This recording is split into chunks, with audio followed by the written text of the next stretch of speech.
Chapter number second structure of atom complete होने के बाद आज हम चैप्टर सेकंड की एक्सरसाइज के शॉर्ट क्वेश्चन करने जा रहे हैं। तो पहले दो शॉर्ट क्वेश्चन आप लोगों के साथ इस लेक्चर में डिस्कस करूंगा, फिर हम नेक्स्ट लेक्चर्स के अंदर सारे शॉर्ट क्वेश्चन को कंप्लीट करेंगे और फिर लॉन्ग क्वेश्चन अगर टॉपिक में कवर हुए हैं तो ठीक है, जो टॉपिक में कवर नहीं हुए तो उनको भी हम अटेम्प्ट करेंगे। तो एक्सरसाइज जो आप लोगों की वो प्रॉपर आप लोगों के ऑनलाइन लेक्चर में आप लोगों को अवेलेबल होगी। तो स्टार्ट करते बेटा। शॉर्ट क्वेश्चन नंबर फर्स्ट के अंदर आपसे कह रहा है aluminium is represented as Al27 1327। Aluminium जो है इसका एटॉमिक नंबर कितना है बेटा?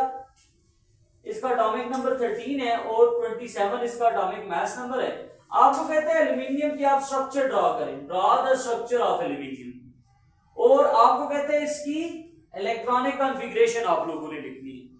तो सबसे पहले जब भी आप किसी भी एटम की स्ट्रक्चर ड्रॉ करने की बात करते हैं तो बेटा आपको स्ट्रक्चर के लिए सब एटॉमिक पार्टिकल और इलेक्ट्रॉनिक कॉन्फ़िगरेशन मेंशन करना होती है। सब एटॉमिक पार्टिकल के लिए सबसे पहले तो मैं इसका एटॉमिक नंबर देखता हूं। देखिए इसका एटॉमिक नंबर 13 है, एटॉमिक मास नंबर 27 है। इलेक्ट्रॉन इसमें इलेक्ट्रॉन 13 है और प्रोटॉन भी 13 है। देखिए जितना एटॉमिक नंबर होता है उतने ही इलेक्ट्रॉन और प्रोटॉन होते हैं। लेकिन न्यूट्रॉन के लिए सिंपल फार्मूला होता है A minus Z. Neutron is equal to A minus Z. तो न्यूट्रॉन इसमें कितने आते हैं? 27 माइनस 13, 14 न्यूट्रॉन यहाँ पे मौजूद है।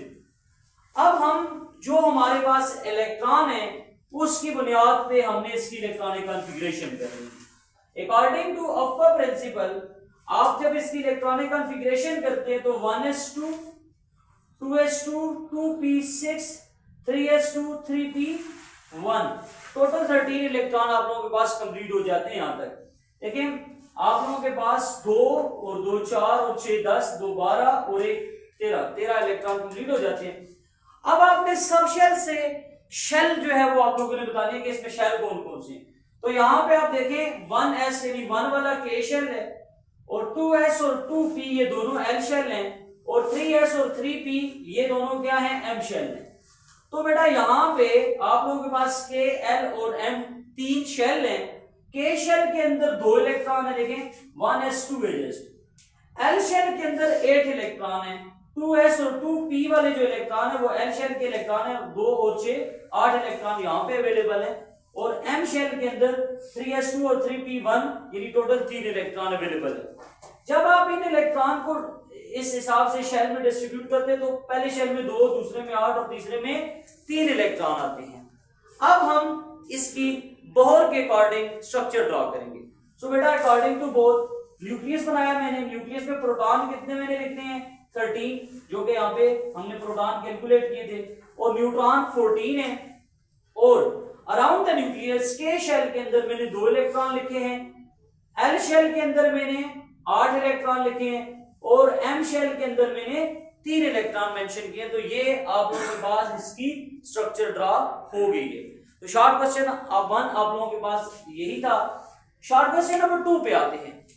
आपसे कहते हैं energy of electron in K and L shell is same और डिफरेंट, एक्सप्लेन। आपको उसने 2 शेल दिए हैं, कौन कौन से? के और एल शेल आपको दिए हैं और आपसे पूछ रहे हैं कि आप बताएं कि इनमें जो एनर्जी है वो एक जैसी होगी या मुख्तलिफ होगी। तो सबसे पहले हम स्टेटमेंट लिखते हैं आंसर की। Energy of electron in K and L shell is different. K और एल शेल में एनर्जी जो होगी वो मुख्तलिफ होगी। क्यों? क्योंकि because these are 2 different shell, ये 2 मुख्तलिफ शेल हैं। जब शेल मुख्तलिफ है तो उनके अंदर इलेक्ट्रॉन की एनर्जी भी मुख्तलिफ होगी या डिफरेंट होगी। सबसे पहले हम बात करते हैं energy of K shell. Energy of K shell, K shell is first shell. K shell अब वो पहला शेल है, n is equal to 1 nearest to the nucleus. ये न्यूक्लियस के करीब तरीन शेल है, यानी पहला शेल है जो न्यूक्लियस के करीब है बिल्कुल। So it has least energy, इसकी एनर्जी सबसे कम होगी। फिर उसके बाद क्या है? Energy of L shell. L shell is next to K shell. L shell जो है वो के से अगला शेल है, has higher energy than K shell. इसकी एनर्जी जो है वो के शेल से ज्यादा होगी। अब इस बात का हम रेफरेंस देते हैं बोर एटॉमिक मॉडल से। According to Bohr atomic model energy of electron is directly related to distance from the nucleus. Bohr ये कहता है कि अगर इलेक्ट्रॉन न्यूक्लियस से फर्दर होगा, further the electron from the nucleus higher will be energy. जैसे यहां पे हम कहते हैं L shell is further than K shell, so it has higher energy than K shell.